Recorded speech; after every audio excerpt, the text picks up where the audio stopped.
Assalomu alaykum qadrli futbol muxlislari. Biroz avval yakunlangan Jahon chempionati guruh bosqich 3-turida O'zbekiston milliy terma jamoasi Kongo Demokratik Respublikasiga qarshi maydonga tushib, 3-1 hisobda imkoniyatni boy berdi.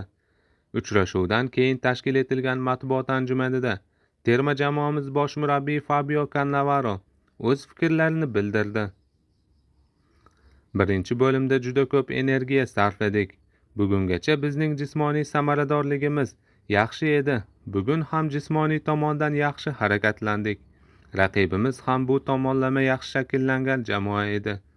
Biz o'yindan oldin to'pni nazorat qilmasak qiyin bo'lishini bilardik. Ikkinchi bo'limda xatolar qildik va shu sababli gollar o'tkazib yubordik. Bugun birinchi taymni juda ham yaxshi boshladik. Ko'plab imkoniyatlarga ega bo'ldik. Ikkinchi bo'limda esa xatolar qila boshladik. Bu musobaqa men uchun ham, futbolchilar uchun ham katta tajriba bo'ldi. O'ylaymanki, bu kelajakda bizga katta motivatsiya beradi.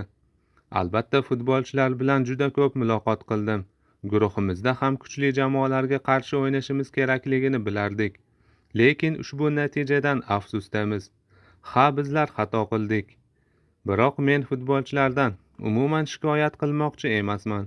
Ular qo'ldan kelgan hammasini qildi va men ular bilan faxrlanaman, dedi Fabio Cannavaro. Terma jamoamiz sardori Eldor Shomurodov esa matbuot anjumanida quyidagi fikrlarini bildirdi. Endi biz zaif tomonlarimizni ham bilamiz. Jahon chempionati darajasida o'zimizni sinab ko'rdik. Kolumbiya va Portugaliya o'yinlari esimizda qoladi. Agar biz 0 ochko to'plagan ekanmiz, demak bu bizning o'rnimiz. Endi asosiysi o'sish. Muxlislarni xursand qila olmaganimiz uchun ulardan uzr so'rayman, dedi Eldor Shomurodov. Eslatib o'tamiz, O'zbekiston milliy terma jamoasi o'zi uchun tarixiy jahon chempionati K guruhida Kolumbiyaga 3-1, Portugaliyaga 5-0, Kongoga 3-1 hisobda imkoniyatni boy berib, guruhda so'nggi o'rinni egalladi.